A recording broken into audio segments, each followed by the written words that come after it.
эмне? Иә. Машакты. Ардагерибиз согуш аяктагандан кийин Нарын педагогикалык окуу жайынан билим алып, колхозда китапканачы болуп узак жыл иштеген. Куржунгөзүн китептерге толтуруп, ат менен жайлоолорду кыдырып, малчыларга китеп таратып, кышында суукта, жайкысын жамгырда калган күндөрү көп болот.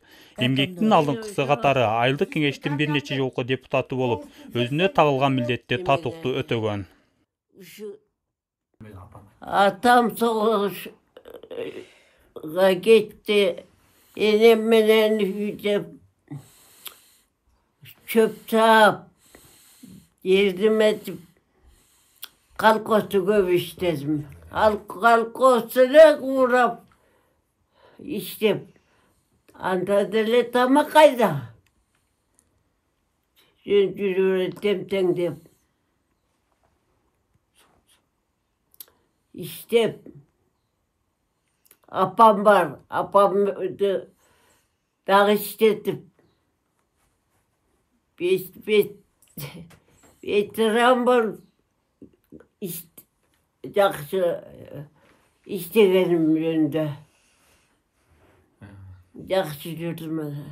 Каарманыбыз 1938-жылы Ат Баш району Акмуз айылында жарык дүйнөгө келген. Балалыгы согуш жылдарына туш келип, 11 жашынан баштап колхоздо чоңдор менен жарыша чөп чаап, орок ороп эмгектенгенге туура келген.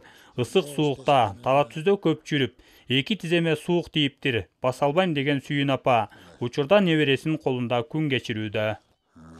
Энемдин айтымы боюнча ошол күндүзгүсүн жанагы чөпкө иштеп, арпа орушуп, машак терип жаштын күндөрү. Кайра кечкисин ошо тиги түндүн бир окуна дээре байпак, жана колбак өзү айтып калчу мындай. Ок атканга бул бармагы сөөмөйү бар колбактарды түйчүбүз деп. Ошондойлорду түйүп, кышкы баабысын түндөрдө да түйүп, ошондой баягы фашисттик Германияны жеңүүгө салмын кошкон кишилердин бири да. Ошо өспүрүм кичинекей кыз болсо дагычы. Анан ошол убактарда ошол мамлекет эмгегин баалап, жана Сталинский орден берген экен. Ошо 43-жылы. 17 жашында Райымбеков Керимбекке турмушка чыгып, бир балалуу болушат. Өмүрлүк жолдошу учурунда агартуу тармагында эмгектенип, Өзгөрүш айылындагы мектепти түптөп, анын директору болуп иштейт. Жолдошунун өмүрү кыска экен, 29 жашында каза болуп калат. Эрте жашында жесир калган оруктун ардагери жалгыз уулун тарбиялап, андан 3 небере, 10дон ашык чөбөрө күтүп отурат. Кичинекей кезибизде бир эсимде бар. Ошо конокко көп барчубуда.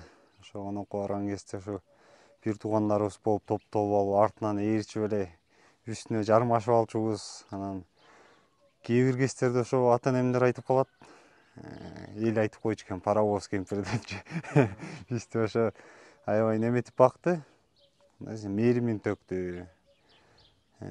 Ар кандай ыймандуу кылды. Ар кандай таалим тарбия берди дегендей.